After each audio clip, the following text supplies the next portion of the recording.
Shalom, perkenalkan nama saya Bu Yola. Saya adalah guru agama Kristen SDN Miji 124, SDN Mentian 1, dan SDN Jagalan. Dan pada pagi hari ini anak-anakku sekalian, marilah kita sama-sama memulai pelajaran pendidikan agama Kristen untuk materi kelas 3. Untuk pembelajaran yang pertama dengan tema Allah hadir dalam alam semesta. Ya, Allah hadir dalam alam semesta. Tentunya sebelum kalian menyaksikan video dari Bu Yola, kalian sudah harus membaca terlebih dahulu buku digital yang sudah Bu Yola kirim. Jadi kalian wajib mendownload, ya, mendownload buku digital yang sudah Bu Yola kasih di WA Group. Biar apa? Biar kalian mengerti apa yang Bu Yola sampaikan di video, kalian sudah paham. Jadi sebelum Bu Yola menyampaikan materi, kalian sudah paham, oh ternyata materinya seperti ini. Bisa kalian lihat di buku digital atau buku paket secara online. Ya. Oke anak-anakku, sebelum kita memulai pelajaran pada pagi hari ini, mari kita sama-sama menyerahkan pelajaran kita agar Tuhan ikut campur dalam segala kegiatan yang boleh kita lakukan sehari-hari. Mari kita satukan hati dalam doa, kita lipat tangan, tutup mata. Tuhan Yesus yang baik, terima kasih Tuhan sudah memberkati kehidupan kami. Tuhan, pada pagi hari ini izinkanlah kami untuk boleh memulai pelajaran kami, dan kiranya Tuhan menyertai pembelajaran kami dari awal, pertengahan hingga akhirnya.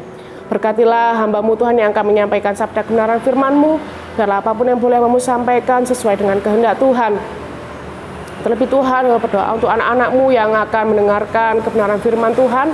Biarlah apapun yang boleh mereka dengar, tidak hanya mereka dengar saja, tapi boleh mereka lakukan dalam setiap kehidupan mereka masing-masing. Terima kasih Tuhan, kami serahkan kelas kami dalam tangan-Mu. Kami percaya Tuhan menyertai dan memberkati. Hanya dalam satu nama Tuhan Yesus Kristus Allah Juru Selamat kami yang hidup, kami sudah berdoa mengucap syukur, haleluya, amin. Ya, puji nama Tuhan. Anak-anakku sekalian, seperti yang sudah Bu Yola sampaikan di video awal tadi, bahwa materi pembelajaran yang pertama untuk kelas 3 bertemakan Allah hadir dalam alam semesta. Ya, Allah hadir dalam alam semesta. Kita bisa melihat keindahan alam di sekitar kita. Ciptaan siapa yo? Ya benar, ciptaan Tuhan ya. Karena itu anak-anakku, Allah itu disebut sebagai Maha Pencipta. Kenapa? Kenapa Allah disebut sebagai Maha Pencipta? Karena Allah sudah menciptakan alam semesta. Ya, mengapa Allah disebut Maha Pencipta? Karena Allah sudah menciptakan alam semesta beserta isinya. Oleh karena itu, mengapa Allah disebut sebagai Maha Pencipta? Karena Dia sudah menciptakan alam semesta dan segala isinya. Ya, kita sudah mempelajari tentang kisah penciptaan. Ayo, ada yang masih ingat nggak berapa hari Tuhan menciptakan alam semesta? Berapa hari? Ayo. Ya benar, selama 6 hari. Jadi selama 6 hari Tuhan menciptakan seluruh alam semesta. Ya, kita sudah mempelajari itu di kelas 1 secara detail. Mungkin pada pembelajaran yang akan disampaikan di kelas 3 ini akan semakin detail lagi. Ya, oke. Sebelum kita membahas tentang hari penciptaan itu apa saja sih? Yuk kita sama-sama lihat di video penciptaan yang berikut ini. Check it out.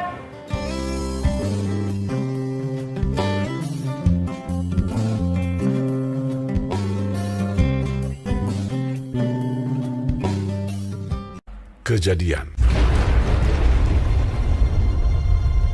Pada mulanya Allah menciptakan langit dan bumi.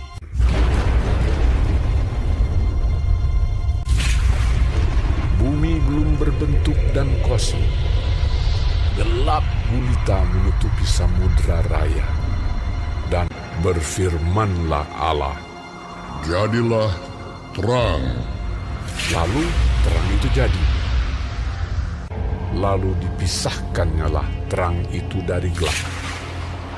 Dan Allah menamai terang itu siang, dan gelap itu malam. Itulah hari pertama.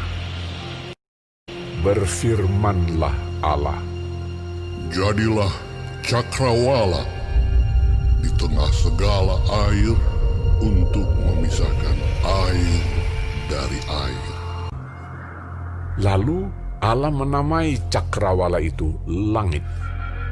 Itulah hari kedua. Berfirmanlah Allah, hendaklah segala air yang di bawah langit berkumpul pada satu tempat, sehingga kelihatan yang kering. Dan jadilah demikian. Lalu Allah menamai yang kering itu darat, dan kumpulan air itu dinamainya laut.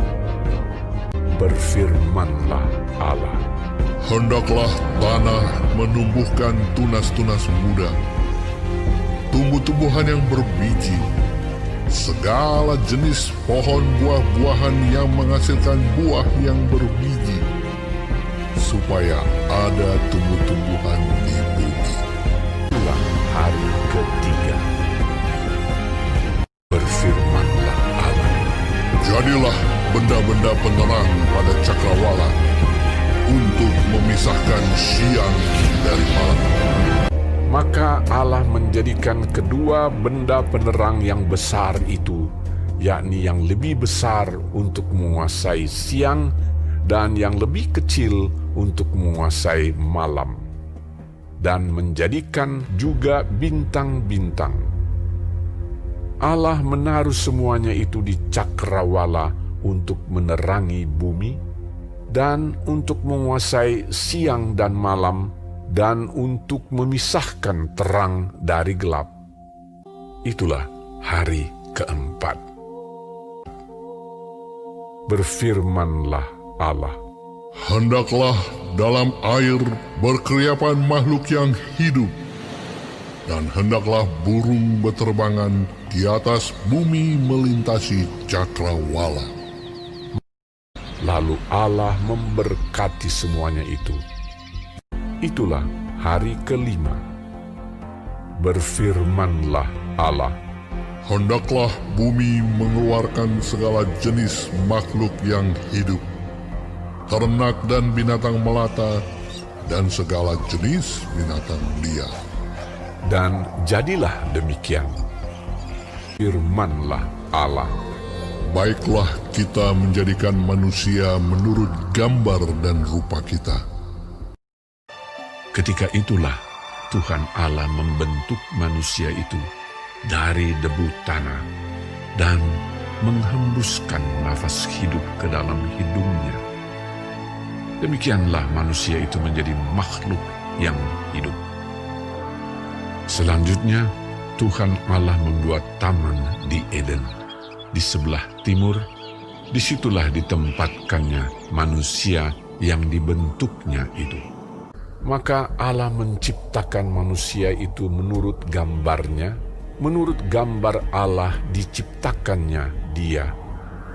Laki-laki dan perempuan diciptakannya mereka.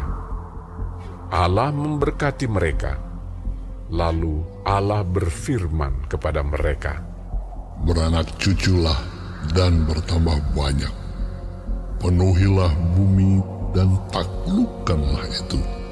Berkuasalah atas ikan-ikan di laut dan burung-burung di udara, dan atas segala binatang yang merayap di bumi. Maka Allah melihat segala yang dijadikannya itu sungguh amat baik. Itulah hari keenam. Berhentilah ia pada hari ketujuh dari segala pekerjaan yang telah dibuatnya itu. Demikianlah diselesaikan langit dan bumi dan segala isinya. Ya, kita sudah sama-sama lihat kan di video tadi bahwa memang hari penciptaan itu selama berapa hari? 6 hari. Ya, nanti Biola akan kasih tugas kalian untuk menghafal hari penciptaan Tuhan mulai hari pertama sampai hari ke-6. Loh, Bu, kok cuma 6 hari? Terus hari ke-7 Tuhan ngapain dong? Ya, kan harinya ada 7 sebenarnya. Yuk, sama-sama kita hitung. Senin, Selasa, Rabu, Kamis, Jumat, Sabtu, Minggu. Nah, seharusnya kan ada 7 hari. Terus ngapain pada hari yang ke-6? Pada hari yang ke-7? Ngapain? Ya, benar. Tuhan berhenti menciptakan dan memberkati ciptaannya. Itulah yang dilakukan Tuhan pada hari yang ke-7. Makanya pada hari ke-7 kita ngapain? Iya, benar. Beribadah kepada Tuhan. Karena itu jangan sampai bolos beribadah ya. Eman, sayang sekali kalau misalnya pada hari ke-7 kita seharusnya mendapatkan berkat dari Tuhan.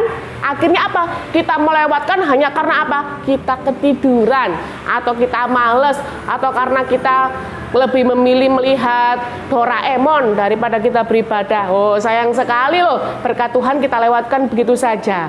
Ya, jadi anak-anakku, mari kita sama-sama beribadah pada hari yang ke-7. Bu, tapi apakah hanya pada hari ke-7 saja kita beribadah? Tidak. Setiap hari kita boleh beribadah. Ya, beribadah itu apa saja? Berdoa, memuji Tuhan, bersekutu dengan Tuhan, itu beribadah. Ya, dan ibadah yang sejati itu adalah apa? Mempersembahkan tubuh. Kita melakukan firman Tuhan, itu adalah ibadah yang sejati. Ya, jadi jangan lupa pada hari yang ke-7 kita ngapain? Beribadah kepada Tuhan, karena Tuhan memberikan berkatnya kepada setiap manusia. Oke, tadi sudah kalian lihat ya, hari penciptaan selama 6 hari. Coba bayangkan, ya, sebelum dunia ini diciptakan, bagaimana keadaan bumi? Seperti yang sudah dijelaskan dalam Alkitab, keadaan bumi itu gelap dan kosong. Seperti kalian merem, ayo semua merem seperti Bu Yola. Lihat sesuatu enggak? Enggak lihat Bu, ada cuma gelap, nggak ada apa-apa. Nah, seperti itulah anak-anakku keadaan bumi sebelum Tuhan menciptakan alam semesta, gelap dan kosong. Tidak ada apa-apa, hanya ada Allah. Ya, kita percaya kepada Allah Tritunggal, Allah Bapa, Allah Putra, Allah Roh Kudus. Hanya ada itu. Jadi tidak ada sesuatu apapun, hanya ada Allah saja. Ya, baru setelah itu Tuhan menciptakan seluruh alam semesta selama 6 hari. Ya, hari pertama terang, 2 cakrawala, 3 daratan, lautan dan tumbuhan, 4 benda-benda penerang, 5 binatang di udara dan binatang di laut, yang ke-6 binatang di darat, dan yang terakhir adalah manusia. Baru pada hari yang ke-7 Tuhan berhenti menciptakan dan memberkati ciptaannya. Oke, lalu bagaimana Bu cara Tuhan menciptakan alam semesta? Cara Tuhan menciptakan alam semesta adalah dengan cara berfirman. Ya, berfirman. Apa itu berfirman? Berfirman itu artinya adalah berbicara atau ngomong. Jadi sama seperti sulapan ya. Jadilah terang, cling. Nah, terang itu jadi. Jadilah cakrawala, cling. Cakrawala itu jadi. Jadi seperti itu. Jadi bagaimana cara Tuhan menciptakan alam semesta? Dengan cara berbicara atau berfirman. Itulah yang Tuhan lakukan ya. Tuhan hebat enggak? Oh, hebat sekali, Wong Maha Pencipta. Ya enggak? Dia yang menciptakan seluruh alam semesta. Jelas pasti Tuhan kita sangat hebat, sangat luar biasa, itu pasti ya. Dan Tuhan itu menciptakan segala sesuatu itu tepat pada waktunya dan memiliki fungsi dan guna yang memang sesuai pada kebutuhan ya, sesuai dengan kebutuhan, sesuai dengan namanya ya. Dan Tuhan memang menciptakan segala sesuatu sangat amat baik. Tuhan katakan ketika dia selesai menciptakan alam semesta, ya Tuhan mengatakan bahwa aku melihat bahwa segala sesuatu itu sungguh sangat baik. Ya, sungguh sangat indah. Ya, karena memang mereka berjalan sesuai dengan fungsinya masing-masing, sesuai dengan kegunaannya masing-masing. Seperti hari pertama terang ya. Hari pertama terang. Apa fungsinya terang? Nah, tentu saja terang ini memisahkan antara gelap dan terang. Dulu kan pada sebelum Tuhan menciptakan alam semesta, keadaan bumi masih gelap dan kosong. Ya, karena itu Tuhan menciptakan terang. Coba bayangkan kalau tidak ada terang. Nabrak-nabrak kita jalan. Ya enggak? Nah, maka dari itu terang ini sangat berguna. Dan juga terang ini bisa berguna membedakan antara siang dan malam. Kalau siang terang apa gelap? Terang ya. Kalau malam terang apa gelap? Gelap ya. Itulah guna terang, membedakan antara siang dan malam. Lalu cakrawala. Cakrawala ini apa sih Bu? Cakrawala ini adalah langit. Terus apa fungsinya langit? Fungsinya langit adalah memisahkan antara air di atas dan air di bawah. Air di atas ini hujan, air di bawah ini apa? Sungai, ya, sumber air, lautan. Nah, itu dipisahkan oleh cakrawala. Kalau nggak ada cakrawala, air campur antara atas dan bawah. Seperti kisahnya Nabi Nuh ya. Ketika seluruh bumi dibanjiri dengan air bah, itu tidak hanya keluar dari atas airnya berupa hujan, tidak, tetapi air dari bawah, sumber air itu pecah sehingga muncullah air bah. Ya, seperti itu. Kalau misalnya tidak ada cakrawala. Lalu hari ketiga ya, ada daratan, lautan dan tumbuhan. Mereka punya fungsi masing-masing enggak? Iya, punya fungsi. Daratan fungsinya buat apa? Buat berpijak.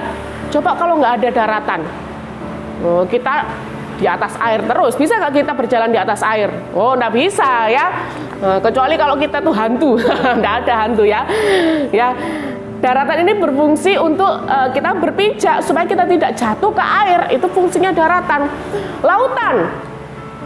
Lautan ini tidak hanya berbicara tentang air yang asin ya, tapi lautan di sini adalah air yang ada di bawah, termasuk sungai, sumber air. Nah, gunanya buat apa? Gunanya untuk habitat atau tempat tinggal makhluk hidup yang ada di air. Ya, terus gunanya untuk kita minum. Kalau air yang sumber air ya, kita minum tentunya tidak dari mana-mana, tentunya dari bawah ya, dari sumber air. Itu gunanya untuk kita minum supaya dahaga kita, haus kita hilang ya. Setelah kita minum pasti haus kita hilang. Lalu tumbuhan, gunanya buat apa? Banyak. Menghasilkan oksigen, tempat kita berteduh. Ya enggak? Makanan kita. Ingat dulu Adam dan Hawa tidak makan daging tetapi makan tumbuh-tumbuhan ya. Jadi tumbuhan ini gunanya menghasilkan udara, menghasilkan oksigen, terus tempat berteduh, tempat untuk kita makan itu kita ambil dari tumbuhan ya. Terus hari keempat Tuhan menciptakan benda-benda penerang. Apa saja benda-benda penerang? Ada matahari, bulan dan bintang. Matahari ya, untuk penerang pada waktu siang, bulan bintang penerang pada waktu malam ya. Dan mereka memang sangat berguna. Coba bayangkan kalau nggak ada matahari ya, selain gelap, kira-kira kalau kamu jemur pakaian nggak ada matahari, keringnya cepet nggak? Oh, nggak cepet. Maka dari itu kita butuh matahari. Mamamu kalau cuci baju butuh matahari. Kalau nggak ada matahari, bajunya basah terus, ya nggak? Ya, berguna sekali bulan bintang ya, bisa membantu nelayan pada saat mencari ikan. Itu sangat penting sekali. Selain dia menjadi penerang pada waktu malam ya. Kalau misalnya nggak ada bulan, nggak ada bintang, gimana? Gelap. Sekarang kan ada lampu Bu ya. Sekarang kalau dulu sebelum ada lampu, ya tetap kita membutuhkan benda-benda penerang. Lalu hari kelima Tuhan menciptakan binatang yang ada di udara dan ada di laut. Fungsinya buat apa? Ya, fungsinya banyak sekali, membantu manusia ya, menjadi makanan manusia, mencukupi kebutuhan jasmaninya manusia. Tumbuh-tumbuhan itu sangat berguna untuk manusia. Ya, itu Tuhan menciptakan segala sesuatu memang sesuai dengan fungsinya, sesuai dengan kegunaannya. Ya. Terus hari yang terakhir, hari ke-6, binatang di darat dan juga yang terakhir adalah manusia. Binatang darat tentunya juga berfungsi untuk kebutuhan pangan daripada manusia. Baru yang terakhir adalah manusia. Loh Bu, manusia katanya ciptaan paling istimewa. Iya, sangat istimewa. Apa istimewanya? Selain manusia itu diciptakan dengan cara berkarya. Ingat ya, waktu kelas 1 Biola ini hanya mengulang pembelajaran kelas 1 ya, karena materi kelas 3 dan kelas 1 sama. Makanya Biola tadi ngomongnya cepat, karena saya yakin, Biola yakin kamu sudah tahu tentang hari penciptaan ya. Biola hanya mengulang saja karena ini pembelajaran kelas 1. Jadi manusia diciptakan sangat istimewa. Istimewanya apa? Karena diciptakan dengan cara berkarya atau dibentuk dengan tangan Tuhan sendiri.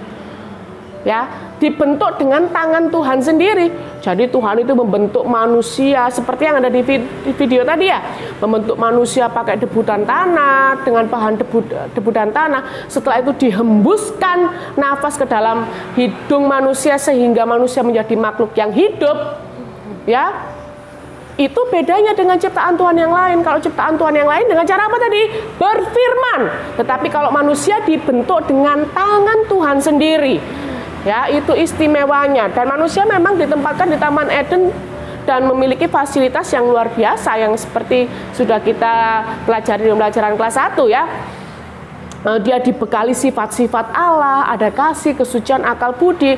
Dia diciptakan serupa dan segambar dengan rupa Allah. Loh ya, banyak sekali yang dapat dimiliki oleh manusia. Dan itu semua difasilitasi oleh siapa? Oleh Tuhan. Karena manusia adalah ciptaan Tuhan yang paling istimewa. Terus apa gunanya manusia kalau gitu? Kalau dia hanya mengambil keuntungan dari alam-alam sekitar. Tentu saja banyak sekali ya keuntungan daripada manusia ini ya, lalu apa fungsinya manusia? Tentu saja manusia ini adalah menyelaraskan ekosistem. Jadi mereka ini berguna untuk memelihara alam semesta. Ya, jangan sampai dirusak. Kita sebagai manusia diberikan kuasa yang melebihi ciptaan Tuhan yang lain. Oleh karena itu, tugas kita sebagai manusia adalah menjaga dan merawat alam ciptaan Tuhan. Jangan sampai dirusak. Ya, Bu Yola kemarin sempat sedih ketika melihat ada video tentang kucing diinjak-injak sampai mati. Ya, terus ada lagi kucing yang dibakar hidup-hidup sampai akhirnya dia mati. Ya, manusia sejahat itu. Dan jangan sampai kita sebagai anak Tuhan juga melakukan hal yang sama. Jangan, karena tugas kita adalah menjaga dan merawat ciptaan Tuhan. Ketika kita punya tanaman gitu ya, mama punya tanaman di depan rumahmu, manfaatkan itu. Dipetik hasilnya, kalau ada tanaman cabai, tomat, dipetik hasilnya. Jangan sampai ada tanaman kamu injek-injek seperti ini, ya. Jangan sampai seperti itu, karena itu berdosa, karena itu tidak baik di mata Tuhan, ya. Karena itu kita tidak menjalankan fungsi kita yang benar sebagai manusia, ya. Jangan sampai seperti itu, ya. Nah, kisah penciptaan tadi bisa kalian baca di kitab Kejadian pasal yang pertama ayat 1 sampai yang ke-31. Nanti kalian baca di rumah ya, dan Bu Yola kemarin sudah memberikan tugas untuk membaca itu. Bu Yola yakin kalian sudah membacanya ya. Dan kisah penciptaan itu semua adalah sebagai bukti contoh bahwa Tuhan itu benar-benar ada. Ya, di materi pembelajaran yang pertama di kelas 3 ini ingin membuktikan bahwa Tuhan itu ada nggak? Ya, kalau ada buktinya apa? Ya. Tuhan ada nggak? Ada. Buktinya apa? Buktinya adalah kita bisa melihat alam sekitar kita. Ya. Apakah manusia bisa menciptakan tumbuhan? Nggak bisa. Manusia hanya menanam pohon, menanam biji, dan yang menumbuhkan siapa? Tuhan Yesus, Tuhan Allah, Allah kita. Ya, itu membuktikan bahwa Tuhan itu hadir dalam alam semesta. Tuhan itu benar-benar ada dalam setiap kehidupan manusia. Dan Tuhan itu benar-benar nyata dalam setiap kehidupan manusia. Dan kita sebagai makhluk Tuhan yang sangat istimewa, kita harus senantiasa melakukan kewajiban kita ya dengan baik dan benar sesuai dengan firman Tuhan. Ya, jangan sampai kewenangan kita, jangan sampai fasilitas yang Tuhan berikan kepada kita gunakan untuk hal-hal yang tidak baik, untuk hal-hal yang jahat. Jangan sampai seperti itu. Karena sayang sekali ya kalau manusia itu jahat. Jangan sampai ketika kita melihat video-video yang tidak baik lalu kita tiru. Jangan sampai seperti itu. Karena kita sebagai orang yang percaya kepada Tuhan Yesus Kristus, kita harus melaksanakan firman Tuhan dengan baik, firman Tuhan dengan benar, firman Tuhan dengan sesuai dengan kehendak Tuhan. Maka dari itu anak-anakku, jangan lupa kita sering untuk berdoa, berkomunikasi kepada Tuhan. Dan jawaban doa kita bisa kita lihat dari Alkitab yang sudah ada dan sudah Tuhan berikan dalam kehidupan kita. Ya, jangan lupa membaca Alkitab, jangan lupa kita sering berdoa, semakin taat kepada Tuhan. Itu adalah salah satu membuktikan kita mengucap syukur salah satu bukti bahwa kita sudah bersyukur atas apa yang Tuhan sudah berikan dalam kehidupan kita. Kita tidak hanya memanfaatkan hasil dengan sembarangan, dengan sangat boros, dengan sangat tidak bertanggung jawab. Ya, tidak seperti itu, tetapi kita bersyukur atas apa yang Tuhan sudah berikan dalam kehidupan kita. Alam sekitar yang indah dimanapun kita berada, ya, kita mensyukuri nikmat Tuhan dalam kehidupan kita. Ya, begitu saja anak-anakku. Viola doakan kita semua senantiasa sehat. Kalau tidak penting-penting amat nggak usah keluar. Kalau keluar harus pakai masker, jaga jarak, jangan lupa cuci tangan, seringlah mandi, makan makanan yang bergizi supaya kita tetap sehat dan supaya kita segera bertemu ya dalam kelas pendidikan agama Kristen. Terima kasih. Oke, sebelum kita mengakhiri pembelajaran kita pada pagi hari ini, mari kita berdoa. Kita lipat tangan, tutup mata, kita serahkan pembelajaran kita ke dalam tangan Tuhan. Mari kita berdoa. Tuhan Yesus yang baik, terima kasih Tuhan sudah memberkati kehidupan kami. Tuhan, ajarkanlah kami untuk boleh bertanggung jawab atas apa yang Tuhan sudah berikan dalam kehidupan kami. Sehingga Tuhan, kami menjadi makhluk yang istimewa Tuhan, tidak sering mengecewakan Engkau, tidak menggunakan kewenangan kami, kuasa kami untuk melakukan hal-hal yang tidak bertanggung jawab, tapi kami boleh melakukan Tuhan Yesus sesuai dengan perintah Tuhan, sesuai dengan kehendak Tuhan dalam setiap kehidupan kami. Jadikanlah kami anak-anak-Mu yang baik, Tuhan, dimanapun dan kapanpun kami berada, senantiasa boleh memuliakan nama Tuhan. Kami serahkan pembelajaran kami dan kehidupan kami selanjutnya dalam tangan Tuhan. Kami percaya Tuhan menyertai dan memberkati. Di dalam satu nama Tuhan Yesus Kristus Allah Juru Selamat kami yang hidup, kami sudah berdoa mengucap syukur. Haleluya. Amin. Terima kasih. Tuhan Yesus memberkati.